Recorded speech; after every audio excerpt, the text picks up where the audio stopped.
Yan. Sticky brains. Sticky brains. Sticky brains. Arya feels like she's having a terrible day until she learns how to change her thoughts. Ano name niya? Hindi ko alam. Arya. Siya nga daw si Arya. Arya eh. Arya. Arya.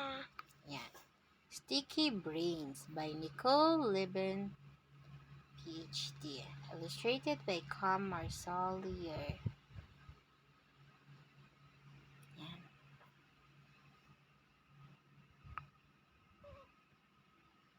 Yan si Arya.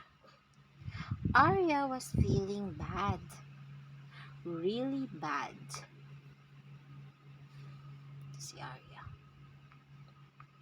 She didn't feel like playing at all, even though her best friend Zara had come over.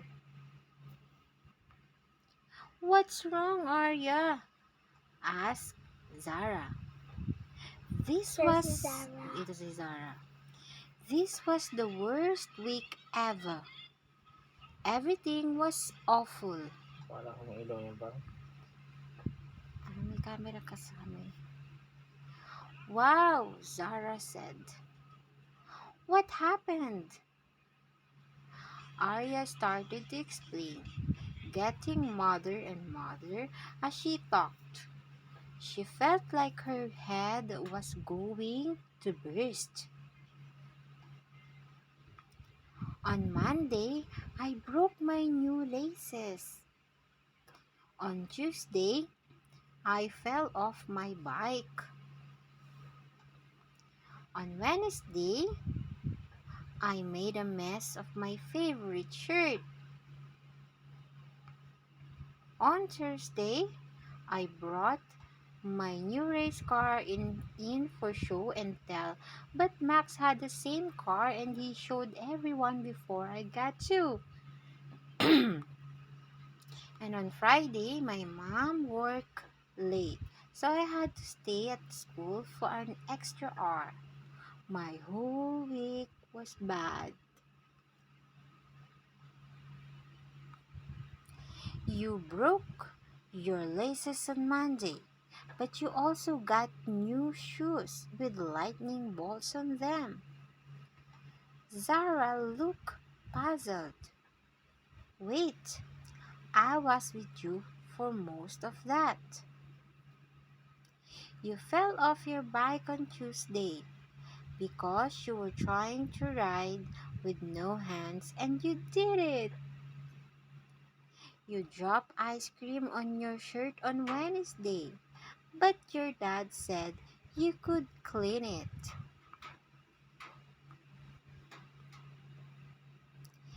On Thursday, you and Max were playing together with your cars all recess.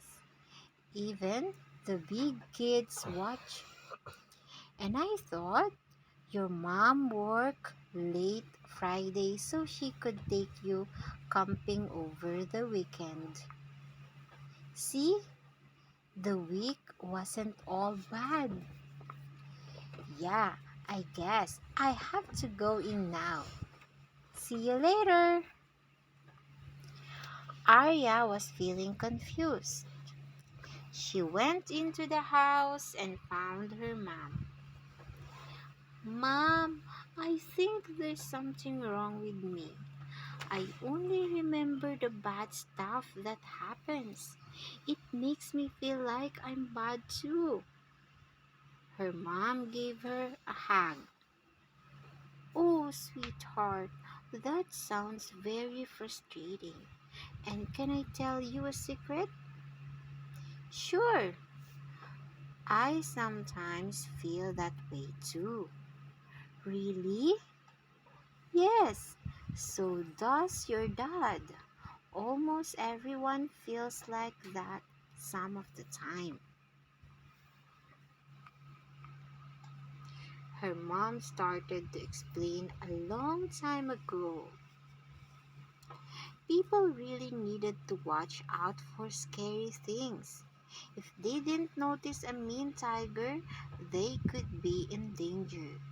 But if they missed the good stuff, like a juicy orange or a beautiful sunset, they would still be okay. So our brains learned to focus on the bad stuff because that's what help us Ah, stay saan yung brain? safe. Saan Stay yung safe. brain? Saan yung brain? Wala yung brain. Oh, sabi diyan yung brain. Oh. So our brains learn to focus on the bad stuff. Ito yung 'Di ba brain. yung brain natin yung nasa loob ng head? 'Di ba nagti-thinking tayo? Yun yung brain, 'di ba? Kasi nagti-thinking tayo yun yung brain natin. Yan. So our brains learn to focus on the bad stuff. Wait lang. Kasi nga, Ay, naku, Jane. On the bad stuff because that's what help us stay safe. Yan. Paano ko na mahawakan? Yung slide ko. Paano ko magaganyan? But bad thoughts are like glue. They stick to us. Oh, bad thoughts daw. Even if we don't want them to. This can make us feel like everything is bad, or even that we're bad too. So bad thoughts are stickier than good ones? Asked Arya. Yes, replied her mom. The stuff we think is bad, scary, or sad is really sticky. Our brains our brains see it more and remember it longer. So it's not just you who sees the bad more than the good. Everyone gets stuck sometimes. Well, I don't want to be stuck, yelled Arya. Her mom smiled. But there's really good news too. First, we don't have to get mad at ourselves if we feel sad or if we get stuck on the bad stuff. And you can do something about it. We can actually change our brains to let go of the bad and see more of the good. The more we practice, the stronger our brains will be. Do you remember when you were just learning to ride your bike? Arya nodded. It was really hard at first. I fell a bunch of times, but the more you did it, the easier it got. Right? Arya nodded again. Yeah, I'm awesome at it now. Our brains work the same way. They get good at what they practice. So we can change our brains to see bad things in a new way. Yes, her mom replied. Instead of getting stuck, we can choose what we want to notice. Arya started to think about this. If I practice, it would help me to see that things aren't all bad. My brain was showing me only part of the picture. Her mom smiled again. Right! And we can teach our brains to see more of the good stuff more of the time. Why don't we try it right now? When something good happens, let's help the feeling stick. First, we can take a few deep breaths. Now, we're slowly caught, Jeimee. Now, let's find something that makes us feel good. It can be something big like beautiful rainbow or getting a birthday present or even something small like a cool sip of water. Let's pay attention to how the good things make us feel inside. Then we can soak in the good feelings. Wow, said Arya. It's pretty easy to change my brain.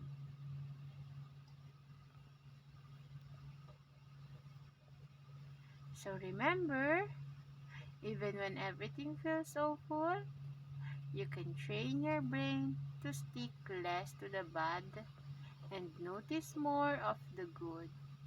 You just need to practice it until it sticks.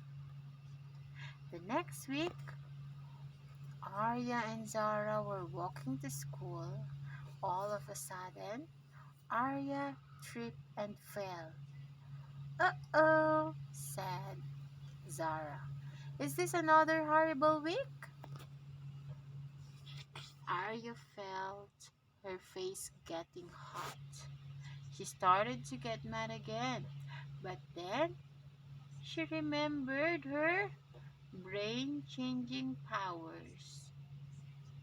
She took a deep breath and decided to feel the warm sun on her face.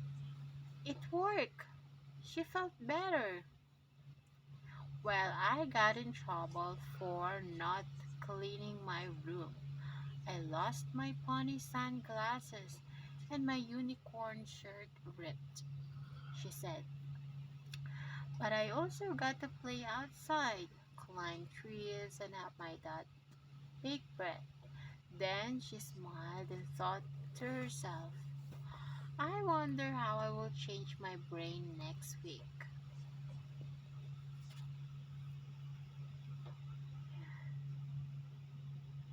Super done. Using your mind to change your brain. Saan natin yung Jeimee? Nahaba pa din.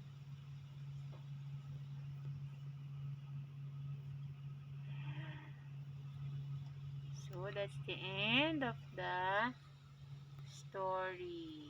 Or, More pa. Skip ka na. Yan. Mindfulness conversation. Think of something that you don't like. Can you think of it in different way or how? Let's go find a story. Tama na, Jeimee. Please, please.